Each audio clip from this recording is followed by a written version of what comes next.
हरभऱ्याची भाजी.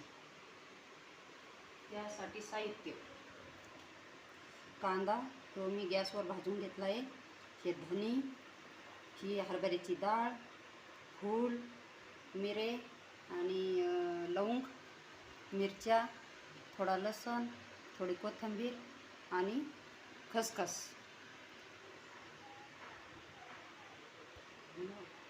हे आता आपल्याला पूर्ण हे तव्यावरती भाजून घ्यायचं आहे.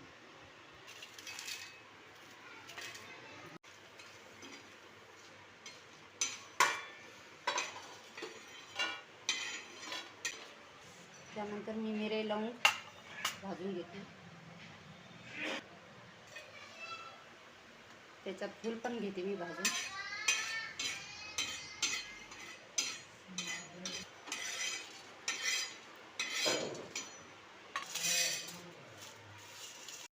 त्यानंतर टाकली हरभऱ्याची डाळ भाजायला.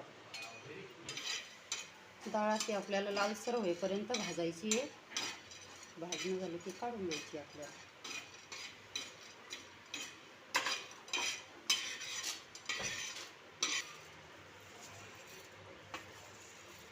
तर धने भाजून घेते आता. त्याच्यात आता मी खसखस पण टाकते, कारण ही जास्त उडते, त्याच्यामुळे मी याच्यात भाजून घेते आता धन्याबरोबर.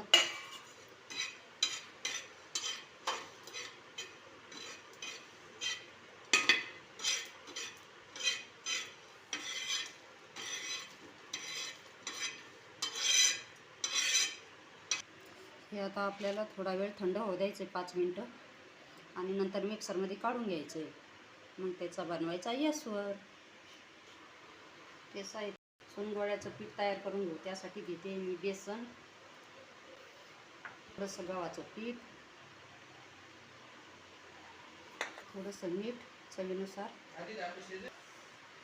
थोडासा बुट्टा चटणी, थोडीशी हळद आणि त्याच्यात थोडासा अंबारी मसाला. हे पूर्ण आता मिक्स करून घेऊ आपण. पूर्ण आता मिक्स करून, पूर्ण असं मिक्स करून सनी चांगलं पीठ बनवून घेऊ याचं, कारण आपल्याला याची चुनगोळी टाकायची आहे त्याच्यात. हे जास्त घट्ट पण नाही आणि जास्त पतलंही नाही, कारण आपल्याला असे त्याच्यात. हे आता मिक्सरमधून बारीक करून घेऊ आपण. आता ते पूर्ण असं मिक्सरमध्ये बारीक करून घेतो. ते पूर्ण याला आपल्याला आता फोडणी देऊन घ्यायची. ते तेल फोडणीसाठी लसूण बारीक करून घेतला आहे आपण. आता त्याच्यात टाकू ही मोहरीला तडका देऊन घ्यायचा. मोहरी तडतडली की मग त्याच्यात टाकायचा आहे थोडासा लसूण चिरलेला. ते थोडासा लालसर होऊ द्यायचा आहे. मी काढलेलं पूर्ण थोडंसं असं परतू द्यायचं आहे त्याला. आपल्याला जसं लागेल तसंच पाणी टाकायचं आहे.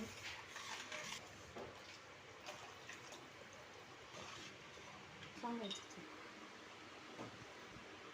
आपल्याला चवीनुसार मीठ टाकायचं आहे. असं थोडा उकळा येईपर्यंत असं थोडं हलवत याला.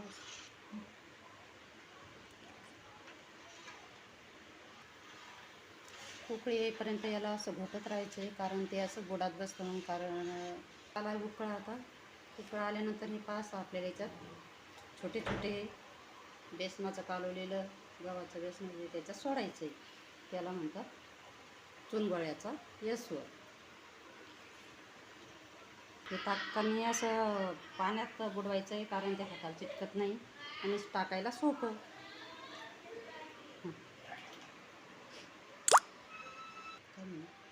माझे चुनगोळे टाकणं झाले आहे. त्याला 5 मिनटं आपण चांगलं शिजू देऊ.